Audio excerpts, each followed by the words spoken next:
আসসালামু আলাইকুম ওয়া রাহমাতুল্লাহ। প্রিয় দর্শক, আজ আমি আপনাদেরকে জানাবো তাশাহুদের নামাজের ফজিলত এবং এই নামাজ পড়ার নিয়ম কানুন। সবাইকে শেষ পর্যন্ত সঙ্গে থাকার জন্য বিশেষভাবে অনুরোধ করছি।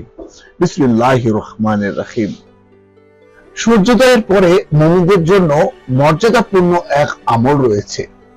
বলা যায় আমলটি আল্লাহর পক্ষ থেকে তোহফা স্বরূপ। রাসূল পাক সাল্লাল্লাহু আলাইহি ওয়াসাল্লামের সাহাবীরা খুব গুরুত্বের সঙ্গে আমলটি পালন করতেন। চাইতেন না, তারা কোনো দিনই চাইতেন না ওই আমল অবহেলায় মিস হয়ে যাক। সেই আমলটি কি, চলুন এবার জেনে নেই। সেটি হলো সালাতুদ দুহা বা তাশাহুদের নামাজ। এই নামাজ আদায় করা মুস্তাহাব। এর ফজিলত এতই বেশি যে নবীজি সাল্লাল্লাহু আলাইহি ওয়াসাল্লাম সাহাবীদেরকে সারা জীবন মিস না করার ওসিয়ত করেছেন।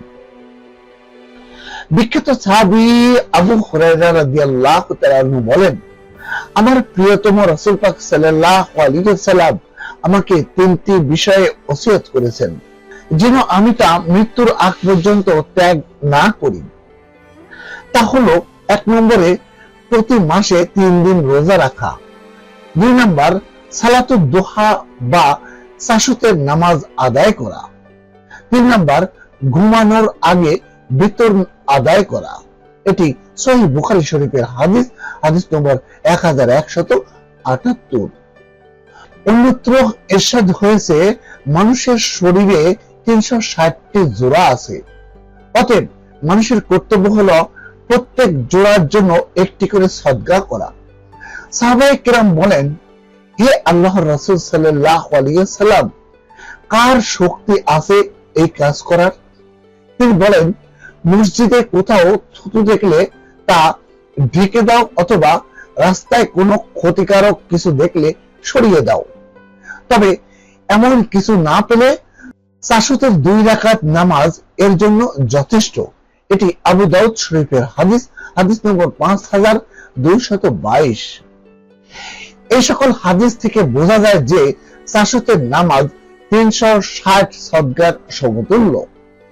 অর্থাৎ দুহার বা তাশাহুদের নামাজের গুরুত্ব এতই বেশি যে মানুষের সকল অঙ্গ প্রত্যঙ্গের যে সদকা প্রতিদিন আদায় করতে হয় তা 2 রাকাত দুহার বা তাশাহুদের নামাজের মাধ্যমে আদায় হয়ে যায়। বিষয়টি একটু ব্যাখ্যা করা প্রয়োজন। মানুষের শরীরের অসংখ্য জোড়া রয়েছে, প্রত্যেকের জোড়া বা জয়েন্টের আলাদা সদকা রয়েছে।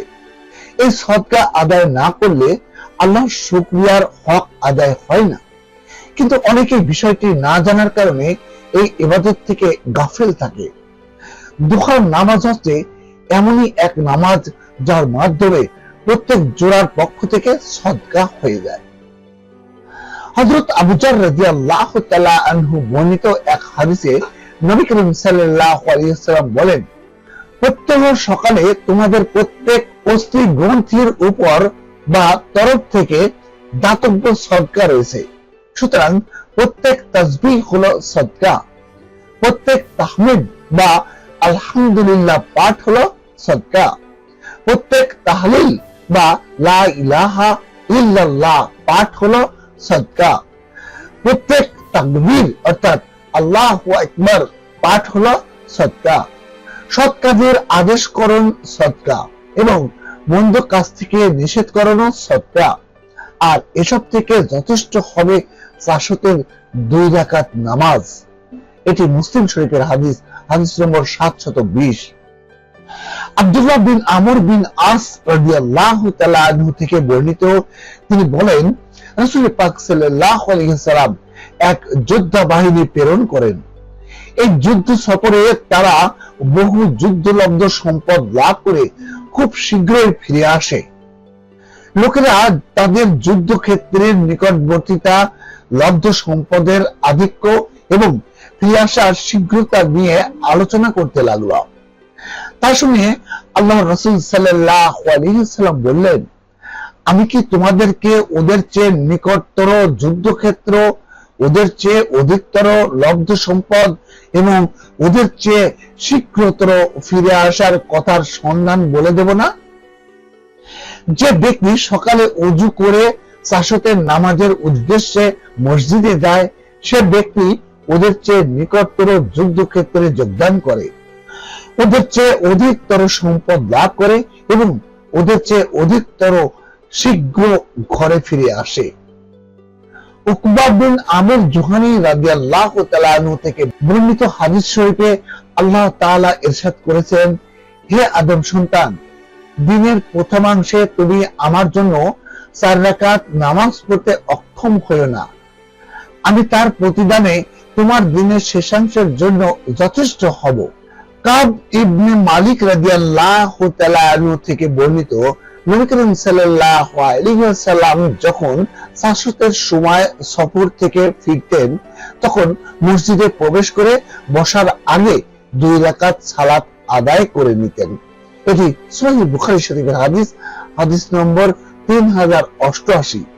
প্রিয় দর্শক, চলুন জেনে নেই যে দুহার বা সাশতের নামাজের সময় কখন শুরু এবং কখন শেষ। দুহার নামাজ আদায় করতে হয় সূর্য মধ্য আকাশে স্থির হওয়ার আগ মুহূর্তে। আরবিতে দুহা শব্দের অর্থ হলো প্রভাত সূর্যের ঔজ্জ্বল্য, যা সূর্য স্পষ্ট ভাবে প্রকাশিত হওয়ার পর থেকে শুরু হয়। সুতরাং দুহা বা সাশতের নামাজ সূর্যের তাপ যখন প্রখর হতে শুরু করে তখন এই নামাজ আদায় করা উত্তম।